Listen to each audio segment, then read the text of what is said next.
Wonder which salts are good for your garden and which ones aren't? I didn't know there were good salts. KCAL9's Sandra Mitchell goes in the garden with Nick Federoff to find out.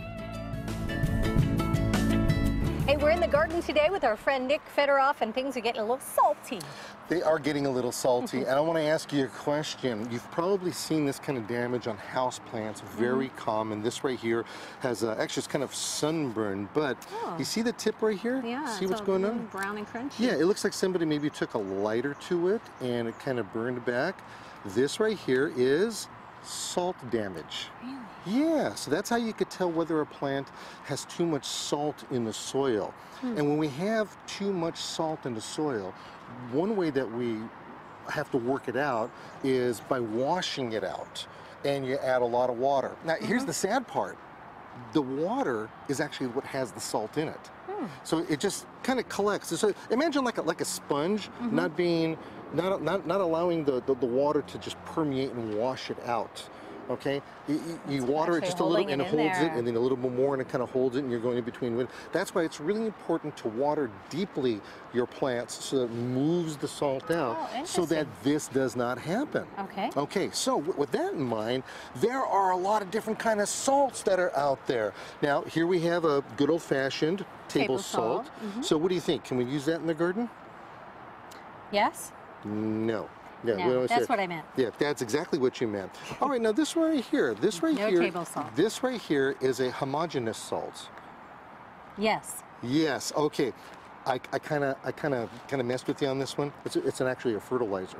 When you have a granulated fertilizer, these kind of fertilizers are actually made out of salt. Oh. It's a salt-like substances. When I was in college, we had to identify different fertilizers by their taste. Oh. Yeah, they had plates out, and we had to actually taste them. What happened when you got to the cow manure? My beard grew.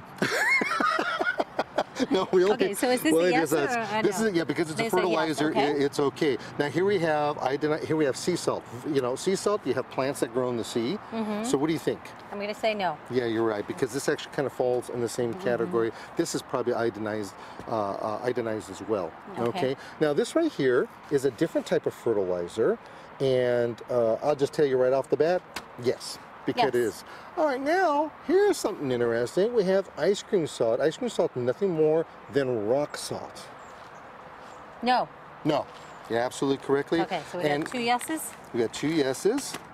And we have, three no's. And then finally, we have kosher salt. Okay. What do you think about kosher salt? No. No. All right. Now, I'm improving on my record here. You are. Now we have Epsom salts. What do you think? Stuff you soak your food in? No. Well, oddly enough, the reason why I brought this up to our attention in the first place is because I had somebody call me on my radio show. They watch us like hawks on there. About a year ago, we talked about using Epsom salts for our roses. So if I was to give you a little bit of, here we go. If I was to give you a little bit of Epsom salts like that, and you were to throw them on your plants, sprinkle them around like that, this right here is magnesium sulfate. This magnesium sulfate is perfect for increasing the volume of your flowers. Now, here is where we got nailed the other day, and that was this. Do you remember us talking about natural weed control and using vinegar? Well, I also said to use Epsom salts in there. Okay, wait a minute. We're killing weeds, but the plants are living. I'm confused. Yeah, aren't we confused? Okay, here's the story. If you want to just superimpose this vinegar with water, and you really want it to have a little bit more action to it and give it more strength, you use the Epsom salts as a fertilizer. Okay. So what you're doing is that you're fertilizing the plant, and the plant will grow really quick, but at the same time you're killing it. And then you kill it. Yeah, so it's a really neat thing. So you're going, it's a back and forth kind of thing.